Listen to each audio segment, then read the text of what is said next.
Ethan, obviously you and I are good friends, but you're also good friends with Nick. And, you know, I don't want to sit here and talk about Not Nick. like you, though. I'm better friends with you. I saw you calling me Nick's best friend. I'm here to renounce and denounce. No, do not denounce, because you were right the whole time, Too late. I'm here to denounce him. I mean, this is just ridiculous.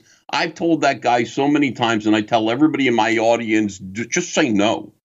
Just say no. And if some savvy 9-year-old comes up to you slinging cocaine, what's it called? Cocaine, yayo, booger sugar. You're supposed to say no. I don't care. I don't care how cool and slick and fast talking that 9-year-old is. You say no, thank you. I do not use drugs.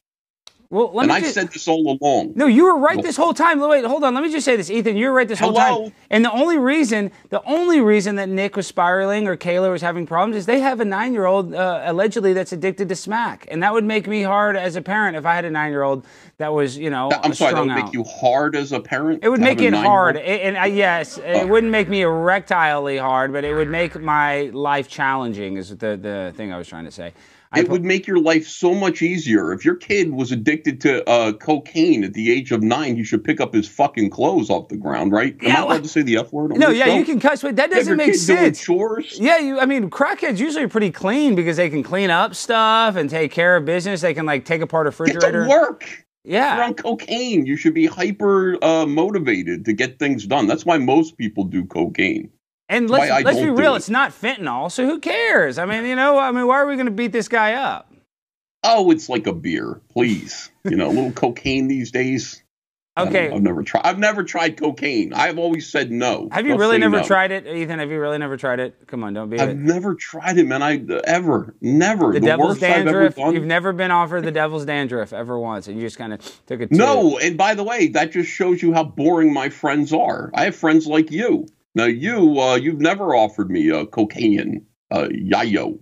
Not even once. Well, yeah, because I don't want to go to jail. I'm just wondering what happened to the ceiling cats. That's what I want to know. He had cats in his ceiling? No, it's a little niche reference. But yeah, I don't know. Do you think that, like, maybe one of his family members wore a wire in his house ever, Ethan, or anything like that? Do you think it went that far? Probably the 6-year-old did. Yeah. You have to admit that is pretty bad. Well, Nick sent that message to Josh Moon, and said that it was just cocaine on the outside of the body. The kid didn't ingest it, so it's okay. Do you agree with that statement? No, I do not agree with that statement. I think the kid was definitely ingesting it. Was he freebasing? Do you think the kid was freebasing? Yeah, can you, yeah, sure. Freebasing cocaine. You just get foil and a little straw, and then you cook it. And, yeah, it's actually... These kids, you know what? I mean, you can cook a little cocaine, but you can't cook yourself a sandwich or some lunch.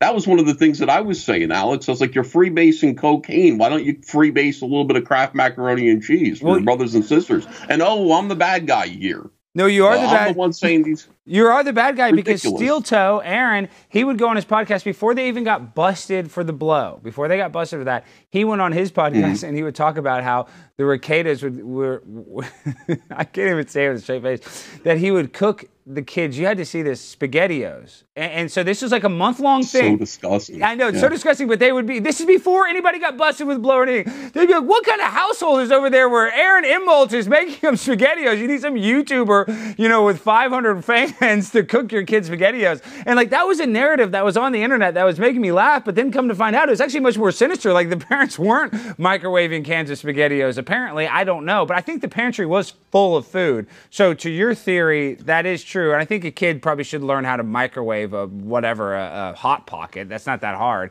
even for a 6-year-old. Yeah, I figured you start out with a lighter and under a spoon, right? And then, the next step is learning how to cook a can of Chef Boyardee, something or other.